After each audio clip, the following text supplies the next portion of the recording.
کیا آپ نے کبھی سوچا ہے کہ کوئی اتنا دانا شخص کیسے اتنے بیوقوفانہ فیصلے کر سکتا ہے؟ سلیمان کی کہانی ایک طاقتور یاد دہانی ہے کہ صرف حکمت کافی نہیں ہوتی، ہمیں خدا کے ساتھ اپنے رشتے پر قائم رہنے کی ضرورت ہے۔ آج ہم کلام مقدس کی سب سے ڈرامائی تبدیلیوں میں سے ایک پر نظر ڈال رہے ہیں، سلیمان کا سفر جو حکمت کی بلندیوں سے گمراہی کی طرف گیا۔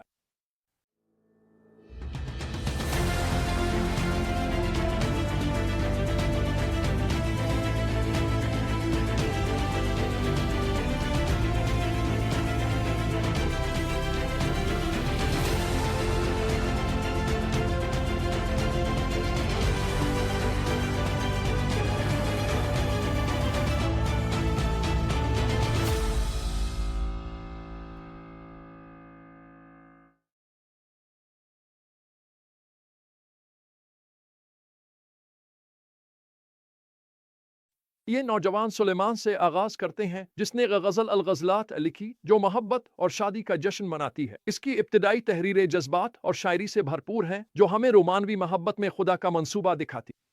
غزل الغزلات ہمیں شادی کی اصل حقیقت کی جھلکیاں دکھاتی ہے کہ یہ رشتہ خاص، پرجوش اور پرعزم ہونا چاہیے۔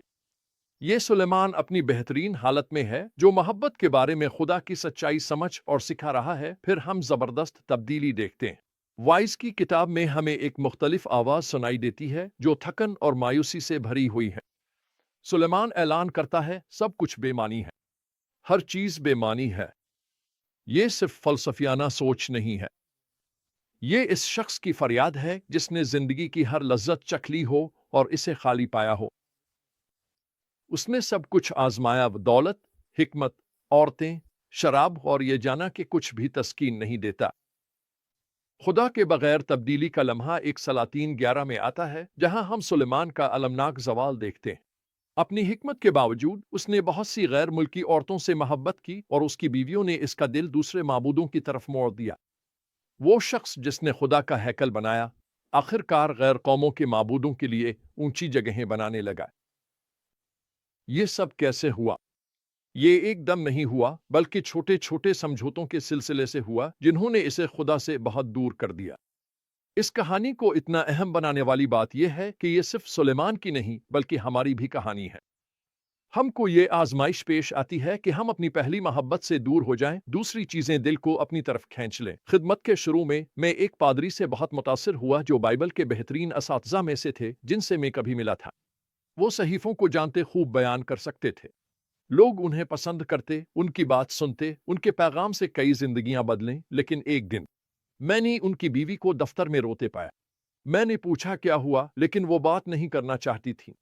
میں نے ان کے لیے دعا کی۔ جلد ہی پتہ چلا کہ ان کے شوہر کا کسی اور عورت سے تعلق ہے۔ کچھ ہی عرصے بعد انہوں نے بیوی کو چھوڑا اور دوسری عورت سے شادی کی۔ میں دل شکستہ ہوا اور سوچا یہ کیسے ہو گیا؟ وہ خدا کے کلام کو جانتے اور بہت اچھے طریقے سے سکھاتے تھے۔ کاش میں کہہ سکتا یہ واحد موقع تھا جب میں نے ایسا دیکھا ہے، لیکن ایسا نہیں ہے۔ میں نے یہ کئی بار ہوتے دیکھا ہے۔ میں نے یہ سیکھا ہے کہ خدا کی سچائی سے جڑ جانا آسان ہے بجائے اس کے کہ اس خدا سے جڑیں جو سچائی دیتا ہے۔ جس لمحے ہم غرور اور لذت کو خدا کی تلاش پر فوقیت دیتے ہیں، ہم ایک بڑی گراوٹ کی طرف بڑھ رہے ہوتے ہیں۔ دیکھیں، سلیمان وہ شخص تھا جس نے خدا کی حکمت کو اپنایا لیکن اس خدا سے دور ہو گیا جس نے اسے وہ حکمت دی تھی۔ سلیمان کا سفر ہمیں خدا کے ساتھ وفادار رہنے کا اہم سبق سکھاتا ہے، تو ہم آج ان سچائیوں کو کیسے اپنا سکتے ہیں، اپنے دل کی حفاظت کریں۔ سلیمان کی گراوٹ اس وقت شروع ہوئی جب اس نے اپنی محبت خدا سے ہٹا کر اس دنیا کی لذتوں کی طرف کر لی۔ تین چیزیں جو ہماری محبت کو خدا سے ہٹا دیتی ہیں: دولت، جنسی خواہش اور خود پسندی۔ ان چیزوں کے خلاف چوکس رہیں۔ سمجھ لے کہ علم کافی نہیں ہے۔ سلیمان کے پاس بے پناہ حکمت تھی لیکن جب اس نے خدا کے ساتھ چلنا چھوڑا تو وہ بھی گر گیا۔ چھوٹی باتوں پر دھیان دیں، چھوٹے سمجھوتوں پر نظر رکھیں۔ بڑی ناکامیاں عموماً چھوٹے فیصلوں سے ہی شروع ہوتی ہیں۔ تعلقات نے یسوع کو ہمیشہ مرکز میں رکھیں۔ سلیمان کی غیر ملکی بیویوں نے اسے گمراہ کیا کیونکہ اس نے خدا کے احکامات پر ان کو ترجیح دی۔ کامیابی میں عاجزی رکھ۔ سلیمان کی عظیم کامیابیوں نے اسے ناقابل شکست محسوس کروایا۔ یاد رکھیں کہ خدا کے بغیر لذت صرف خالی پن کی طرف لے جاتی ہے۔